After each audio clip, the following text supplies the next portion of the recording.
Train यूं आएगी, जैसे ही एक पटरी पर होगी, ट्रेन सामने होगा, रुक जाएगा, तो भैया ये सुरक्षा कवच कहाँ रख लिया? रेल के पटरियों को निरीक्षण के लिए रेलवे से सेफ्टी स्टाफ होते थे, वो सारे पद आपने खत्म कर दिए और वो पद खाली है। चूंकि रेल जब कमजोर होगा तो अडानी जैसे व्यापारिक मित्रों को दिया जाएगा। 5 कारण हैं जो राज्यसभा में सवाल उठाए लापता रेल मंत्री भद्रक और बालाशोर के बीच में दिखाई दिया। इसमें स्टाफ की किल्लत होगी तो जाहिर सी बात है कि उसकी गुणवत्ता पर फर्क आएगा। और ये सारे हिंदू बच्चे हैं, हिंदू प्रधानमंत्री हैं, हिंदू रेल मंत्री हैं, हिंदू गृह मंत्री हैं, और इनको मारा जा रहा है, पीटा जा रहा है। इतना जुल्म तो पाकिस्तान में भी हिंदुओं के साथ नहीं होता है।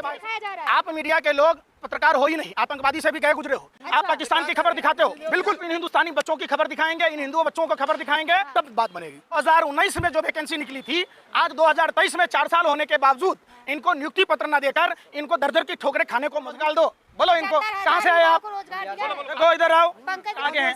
अरे रेल मंत्रालय कहाँ से चलता है? कांग्रेस सरकार चला रही है, राजस्थान सरकार, बिहार सरकार चला रही है। तुम पत्रकार हो या भाजपा के दलाल हो? खतरे की बात कह रहे हैं। आज ये हिंदू बच्चे खतरे में हैं। हिंदू है मुसलमान है? आप पेन खोल के दिखाओ। एक वंदे भारत ट्रेन पर अगर आप देखेंगे 8 करोड़ का खर्चा होता है, यानी कि 64 करोड़ रुपया एक वंदे भारत ट्रेन पर खर्च होता है। तो इनकी मनसा 1000 वंदे भारत ट्रेन की चलाने की है और 8 कोच का मतलब होता है 64 करोड़।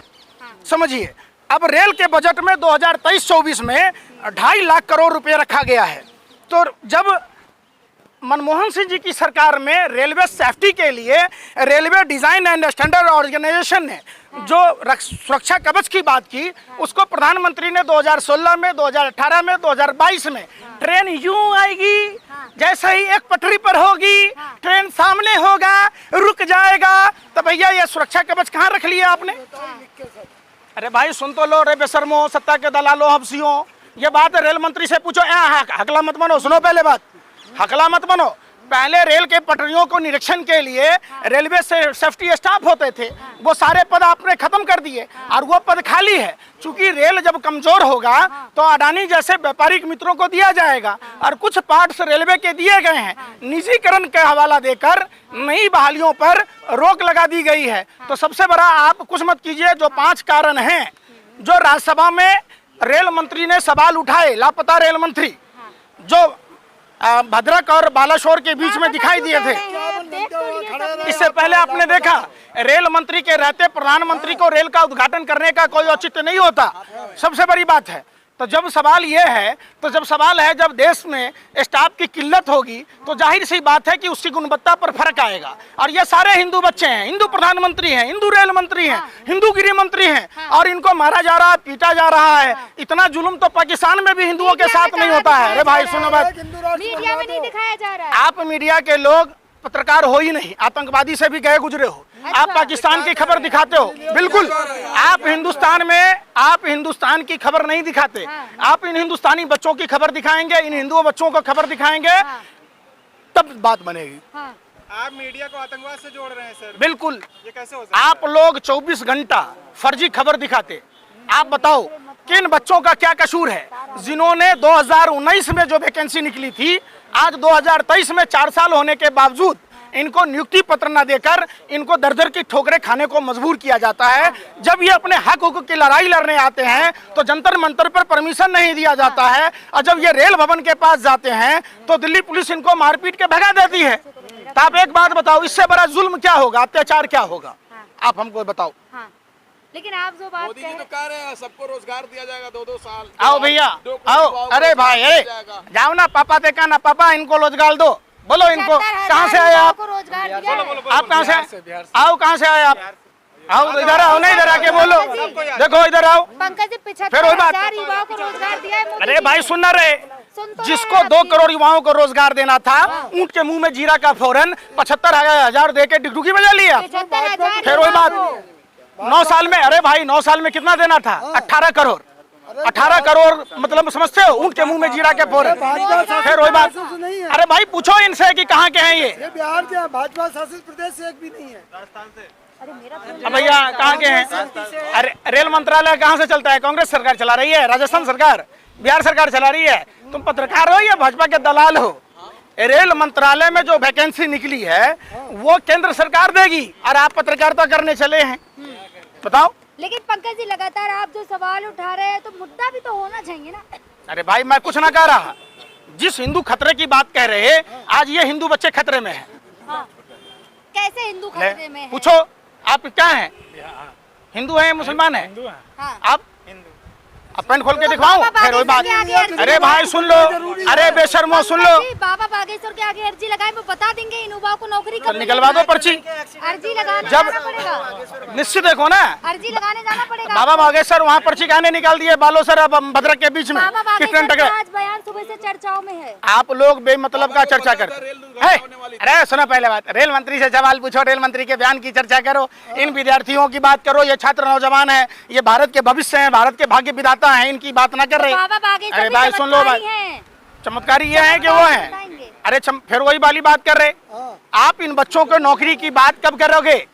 आप बताओ, आप इन बच्चों को नियुक्ति पत्र की बात कब करेंगे? बाबा बागेश्वर ने कहा फिर वही है- बात बाबा बागेश्वर पर, बाबा बागेश्वर की लाडली। सवाल तो सुन ले, आप कोई सवाल नहीं है नहीं आपका, सुन आप रहे। बेतुकी हैं आप। सवाल सुनो, नहीं सुन रहे हैं। आप दिल्ली से भी गए गुजरे हो, दिल्ली हुई बदनाम है रास्ता काटने सवाल के लिए। नहीं नहीं नहीं सुन नहीं, रहे सवाल क्या है आपका? सवाल क्या है? सवाल तो अरे सुन सवाल रहे। सुन नहीं रहे, ये सारे हिंदू बच्चे हैं, ये सारे हिंदू बच्चे हैं, हाँ। आप इनकी बात करो ना। बाबा बागेश्वर ने कहा है हिंदू राष्ट्र भी तब बनेगा जब हिंदू बच्चों के हिंदू हाथ में राष्ट्र की रोजगार बात होगा। कर रही हूं मैं। अरे सुन तो लो, सवाल ही अरे नहीं जब सुनो, राम राज्य देखो, राम और कृष्ण, राम और कृष्ण भारत की कण-कण में है। राम राज्य का मतलब होता है सबको निःशुल्क और उत्तम शिक्षा, सबको निःशुल्क और उत्तम चिकित्सा, और सबको अविलंब न्याय, वो भी मुफ्त में मिले, तब राम राज्य की परिकल्पना की जा सकती है।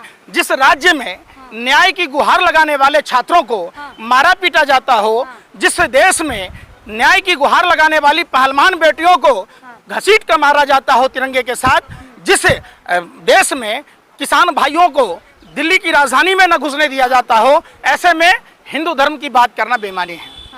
लेकिन आपने सवाल नहीं सुना पंकज जी। निश्चित तौर पर आपका सवाल बेहुदा सवाल है। आपका सवाल, अरे सुनो, सुन रहे, अरे सुन ही न रहे, उसने जो भी कहा जाके उसके मठ में जाके तांडव करना, यहाँ बात सवाल करना कि इन बच्चों की आखिर क्या गलती है जिन्होंने 2019 की वैकेंसी में फॉर्म फिलअप किया था और क्वालिफाई की थी, इसके बावजूद इनको नियुक्ति पत्र ना दिया गया।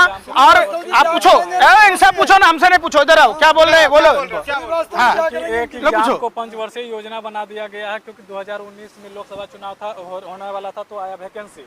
अब 2024 में लोकसभा चुनाव होना है और ये सटा के वो ज्वाइनिंग दे रहे हैं, तो पंचवर्षीय योजना बना दिया गया है ये रेलवे की वैकेंसी को।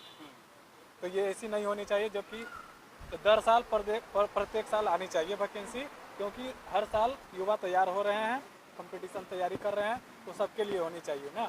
अब 1-2 वैकेंसी करने वाले एज ही एक्सपायर हो रहा है, फिर तो कोई काम के लायक नहीं है। देखिए, युवाओं के लिए हर पार्टी के नेताओं से इन लोगों को मिलवाऊंगा। तमाम विपक्षी पार्टियां जो लोकतांत्रिक तरीके से चुनाव लड़ती है और जिनको लोकतंत्र में आस्था है, उन सभी पार्टी के नेताओं को इनकी आवाज़ों को सड़क से लेकर संसद तक उठाना चाहिए। अगर जो राष्ट्रीय पार्टी या कोई भी क्षेत्रीय पार्टी अगर इनके सवालों को सवाल नहीं उठाती है तो उनको उस क्षेत्र में घुसने नहीं दिया लेकिन जाएगा। अंजना ओम कश्यप तो लगातार युवाओं की आवाज उठाती हैं, आपने देखा नहीं हल्ला बोल में किस तरीके से युवाओं की ये क्या है, बुजुर्ग हैं? अरे ये बुजुर्ग हैं या बच्चे हैं? आप बताओ ना, युवा हैं। और युवा किसी भी देश का रीढ़ होता है। जब रीढ़ ही कमजोर हो जाएगा तो जाहिर सी बात है कि वो देश कमजोर हो जाएगा। तो इन युवाओं के भविष्य को देखते हुए, आने वाली पीढ़ियों को देखते हुए सरकार को अविलंब इन लोगों को नियुक्ति पत्र देना चाहिए। तो 2024 तक का वेट कर ले, नियुक्ति पत्र भी मिल जाएगा।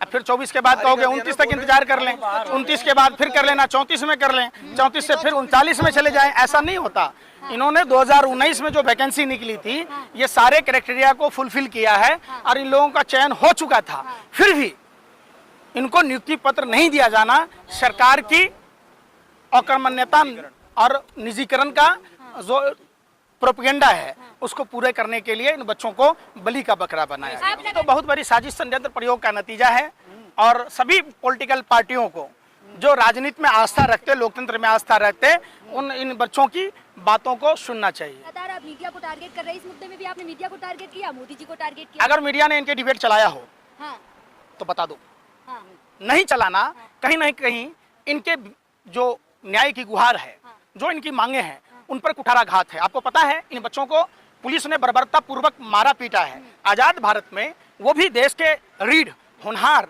वीरवान जो देश के भविष्य हैं, इनको इनके ऊपर प्रहार करना, इनको जख्मी करना, इन पर लाठीचार्ज करना, बल प्रयोग करना, देश पर बल प्रयोग करना है और ये नहीं होना।